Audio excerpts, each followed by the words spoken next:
convidar aqui o Carlos Frederico Guzmán Pereira, que vai estar tratando do assunto, né, das regras de aposentadoria e suas implicações na carreira. O Carlos, então, ele é procurador aposentado da Assembleia Legislativa de Minas Gerais, é bacharel em Filosofia pela PUC Minas e em Direito pelo UFMG. Ele lecionou nas redes estadual e municipal de ensino entre 1997 e 1987, foi dirigente sindical como professor e assessor jurídico do Sindiúnte e atuou como procurador fiscal da Prefeitura de Belo Horizonte entre 87 e 88, e integrou também a assessoria jurídica da Comissão Pastoral da Terra em Minas Gerais. Então, agradecer a presença, viu, Carlos? E já deixo a palavra para vocês. Agora, boa tarde, né? Meu boa tarde para todos, né? E aí, das tantas coisas que eu já fiz na minha vida, ficou faltando uma também que é muito relevante, né? Que eu faço parte também da assessoria jurídica do Sindips, vocês conhecem mais, o Marcelo, a Conceição e a Viviane, né? Mas eu participo mais nos bastidores em toda a atuação processual também, sempre participando aqui dos processos e das lutas aqui de vocês. O que me foi colocado aqui, eu acho que num espaço tão curto, né, em tantos perspectivas, é muito difícil de ser feita uma abordagem muito ampla da questão das reformas previdenciárias, certo?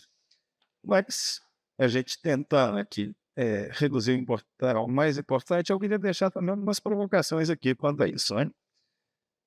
A primeira reforma previdenciária, eu não estou vendo aqui, eu lancei, foi falado aqui a questão de idade, isso é um problema muito sério. Eu não sei mexer com PowerPoint, nunca mexi. Então, olha aqui, as minhas folhas que eu tenho, estão todas aqui físicas. Eu não sei trabalhar, por exemplo, aqui com o laptop. Isso é uma coisa muito importante, sim. E nessa etapa agora, eu estou sentindo muita dificuldade na condição de advogado de me adaptar a tudo isso, né? Processo eletrônico, tudo bem, né? Mas a IA, aí eu tenho assessoria de meus filhos, de tudo isso, do pessoal do escritório mais novo. Mas é uma coisa que eu acho que a gente tem que, é um desafio para nós também, eu acho, né? Nós estamos aí. Então, e ainda estamos aí. Então, acho que a gente também tem que aprender a adaptar aos novos tempos, né? E o Papa Francisco ele gostava muito de dizer que a gente não vive numa época de mudanças, a gente vive numa mudança de época. E a gente adaptar a uma mudança de época, sendo contemporânea essa mudança, é uma coisa extremamente difícil. Então, posto isso aqui, vamos. A primeira emenda que tratou da reforma previdenciária foi a emenda 20, de dezembro de 1998. Esse ano não tem nada de inocente, né?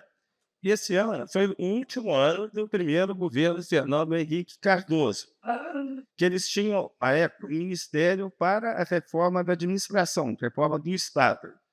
E todo vinculado a uma política, então, predominante na época, de forma global, do neoliberalismo. Qual que era a concepção? A concepção era de um Estado mínimo. O diagnóstico que o ministro responsável pela área, Bresser Pereira, fazia em vários cadernos, né? Foi que o Estado é muito ruim para executar, ele é bom para controlar. Então, qual que era a premissa básica? Tinha que tirar do Estado a execução, e era ele só o controle, porque o Estado é lento na execução. Ele falava o seguinte, tinha que passar de uma administração de processos para uma administração de resultados. O que importa é resultado. Mas em uma administração pública, os processos são muito importantes para serem controlados. E não é só o resultado, a forma como é feito. Dou um exemplo muito corriqueiro aqui para nós. Por exemplo, isso tem tudo a ver com essa questão de saúde mental que estava falando aqui. Os processos administrativos daqui, da UFMG, como de outra universidade que a gente trabalha, para a qual a gente trabalha, para os servidores que é de Lavras, eles desatam vários escritórios, processos administrativos, de vários aspectos, né? Eu diria assim, secção disciplinar, tanto é mais comum. Foi feito um pagamento errado para o servidor. Então, você está notificado que foi errado e no dia que você vai devolver. É a famosa reposição ao erário. E aí eles falam, você tem prazo X para se defender. Então, de acordo com o artigo tal da Constituição, que prevê o órgão de direito de defesa. Ora, a defesa sempre ter voz antes de ter a conclusão. Isso aí é que vai primeiro. Então, primeiro você informa e depois pergunta se tem alguma coisa a ser fazer, né? É mais ou menos assim. Então, aqui nas universidades, é frequentíssimo esse não respeito aos processos. Os processos na administração são importantíssimos em todas as áreas. Na área de pessoal, vou dar 2 exemplos. Na área de pessoal e na área de licitações também importantíssimos. Vocês viram aquele espetáculo horrível, né, de 2 dias atrás, da Marina Silva lá no Congresso Nacional.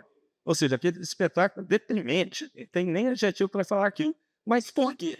Porque ela batalha para que sejam observadas determinadas questões antes de se licenciar a obra. É isso. Mas então, olha bem como é que a gente está indo para frente e para trás. E em 98, predominava essa administração.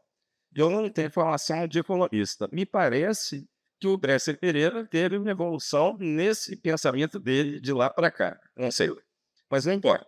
O importa é que isso aí era essa visão. Então, o que é a emenda 20? O que ela trouxe de característica? Ela trouxe o seguinte: até então, a aposentadoria, até 16 de dezembro de 98, era uma aposentadoria por tempo de serviço. 30 e 35, proporcional, 25 e 30, sem limite de idade. A emenda 20, o que ela traz? Um limite de idade, né? 30 e 35, e idade mínima também, 55 e 60. E trouxe um aspecto que dali para frente foi muito acentuado, que ela passou a ser não uma aposentadoria por tempo de serviço, mas uma aposentadoria por contribuição contributiva. Ainda que, lógico, teve um período anterior à emenda que houve uma cobrança também de plano de seguridade social, mas que a gente conseguiu, na época, sustar e conseguir devolução. Alguns aí devem se lembrar desses processos de devolução de PSS. Mas, então, isso aí foi colocado o seguinte: então, a aposentadoria por contribuição. E considerou que todo o tempo anterior à emenda, tempo de serviço seria tempo de contribuição. Aí vem no governo Lula, primeiro governo Lula, em final de 2003, é aprovada a emenda constitucional, no meu entender, ainda mais drástica. Foi numa linha de continuidade, mais drástica. E ela, então, essa emenda 41, ela estabeleceu o fim da paridade da integralidade do servidor, estabelecendo o cálculo pela média, ou seja, cai a paridade, que é dar para a pessoa, para o aposentado ou pensionista, tudo aquilo que for dado ao servidor que ainda está em exercício, e a integralidade que recebia com a última remuneração. Também, geralmente, em regra de transição. Com a emenda 47, isso foi um pouquinho atenuado. Foi permitido a quem tivesse entrado no serviço público até a data da emenda 20, dezembro de 98, quem pudesse, por uma soma 95, 85, pudesse sim também ter direito à paridade e integralidade. Foi a última oportunidade disso. Sim, eu não posso dar detalhes aqui, senão o tempo certamente esgotaria. Quando, em meio desse caminho, teve a implantação da Previdência Complementar, do regime de Previdência Complementar, que passou a vigorar a partir de fevereiro de 2013. Então, todos os servidores que foram admitidos após 5 de fevereiro de 2013 estavam incluídos nesse plano de previdência complementar. Qual a característica principal dele? É que o teto da aposentadoria seria o teto do regime geral. E o servidor, se quisesse aderir à previdência complementar, ele faria a contribuição dele juntamente com a contribuição patronal. Então, essas pessoas ficaram presas a essa questão, ou seja, aposentadoria pelo teto do regime geral e também, com essa questão aí, além do teto do regime geral, poderiam aderir a essa previdência complementar. Eu vou voltar aqui um pouquinho, só rapidamente também, da emenda 41. Quem aposentou pela média não tem direito à paridade, ou seja, não tem direito de receber o que o pessoal em exercício recebe. Por exemplo, esse reajuste de 9%. Quem aposentou pela média na forma da emenda 41 não tem direito a ele. Por quê? porque foi previsto que quem aposentasse pela média teria um reajuste que o INSS dá todo o ano. Esse ano, para o pessoal que está vinculado à média, se comparar os contra-cheques de dezembro e janeiro, vai verificar que houve um reajuste de 4,5%, mais ou menos. Então, quem está na média não vai ter a revisão geral. Isso é uma forma até também de uma divisão entre os trabalhadores do serviço público. Pela média, sem a média, com paridade, sem paridade, com teto do regime geral e sem teto do regime geral. Você poderia ver a emenda 103. E ela piora as coisas também mais um pouco. Antes de falar do que piorou, o que a Rafael vai dizer? Antes de falar do que piorou, que é muito, seria que foi positivo. A única coisa que eu vejo positivo nessa emenda foi ter deixado claro uma situação que é muito comum, muito complicada no serviço público. Ela insistiu por mais de uma vez em mais de um dispositivo que para o servidor ser aposentado, agora não se termo mais invalidez, é por incapacidade. Tem que se tentar, de qualquer forma, a readaptação. Inclusive, eu tenho um processo em Lavras que eu ganhei isso. O servidor estava sendo aposentado, o serviço médico deu um parecer daqueles genéricos, sem motivação, que não podia trabalhar, e conseguimos reverter essa aposentadoria. Isso tem muito reflexo no caso de uma pessoa que tenha menos tempo de serviço. Essa emenda 103, ela refere também o fim da paridade e o fim da integralidade. Ela tem uma regra transitória que permite às pessoas, ainda permite, terem essa paridade e essa integralidade. Ou seja, na data da emenda 103, quem não tivesse cumprido o requisito para aposentar com integralidade e paridade, poderia, se de acordo com as regras da emenda, né? O que seriam essas regras? A idade, 57 e 62, 57 mulher, 62 homem, e o que é mais complicado, um pedágio de 100% do tempo que naquela data, em novembro de 19, faltava para aposentar. Se em novembro de 19 faltavam 10 anos para eu aposentar, eu teria que trabalhar em vez daqueles 10, mais 10, para obter a paridade e a integralidade. E ela calcula também os proventos. O básico dela de cálculo dos proventos é o seguinte: 60% da média que a pessoa recebeu, mais 2% por ano de serviço que exceder a 20. Então, o que me preocupa muito, eu posso deixar todo, como eu tenho esse material aqui por escrito, eu posso deixar também para ser depois divulgado, mas não é isso que ninguém vai decorar aqui agora isso. Né? Mas o que interessa é saber o seguinte: a gente vem numa escalada não só de dificultação ou extermínio da paridade e da integralidade, como também a gente vai numa situação de fragmentação dos servidores, ou seja, o que é essencial para ter um enfrentamento menos maciço, menos militar.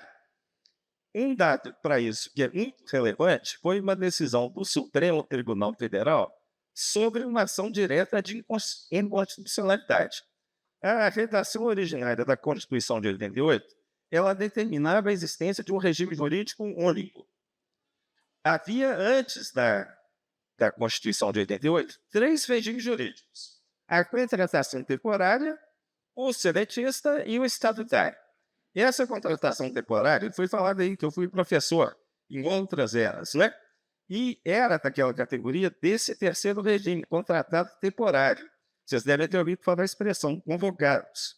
Nós assinávamos um contrato anual precário e a cada ano tínhamos que peregrinar. A palavra é essa, por escolas, para ver onde tinham vagas para a gente poder continuar. Sem garantia nenhuma de aposentadoria, de coisíssima nenhuma. Nem de licença, nem de nada, né? Esse era o sistema anterior.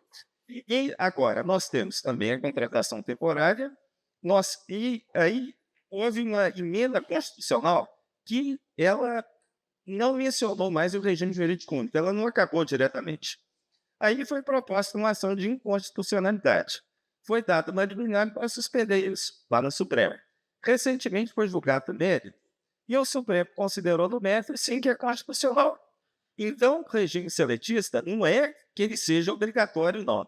Mas agora pode a administração, sim, contratar também pelo regime seletista. Nós temos aquela contratação substitutos. Nós temos a contratação via concurso para regime único. E agora também pode ter a contratação via CLT. E aí, nessa mudança, não se estabeleceu nada. Obviamente que o que se tem em mira é que algumas carreiras com maior poder de fogo vão garantir que as ditas carreiras de Estado continuem com o regime de direito público e não seletista. Mas é uma outra questão também que eu acho que o movimento sindical vai ter que enfrentar.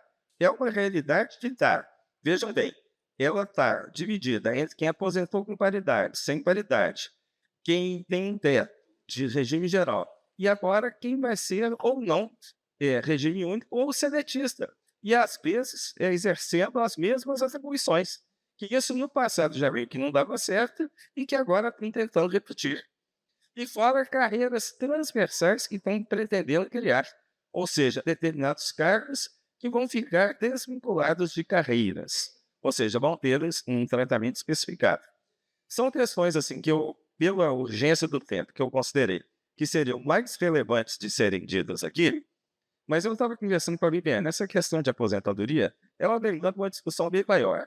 O que eu acho que a gente pode se dispor, e aí para a Cristina, para o sindicato, é a gente fazer plantões específicos, se for em caso, presenciais aqui ou virtuais no interior, até se quiser também, nos campos do interior, programar uma reunião só para essa questão, se assim for considerado necessário.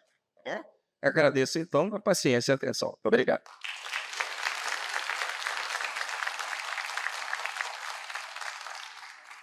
Agradecer a fala do Carlos, com certeza a gente vai precisar, né, desse apoio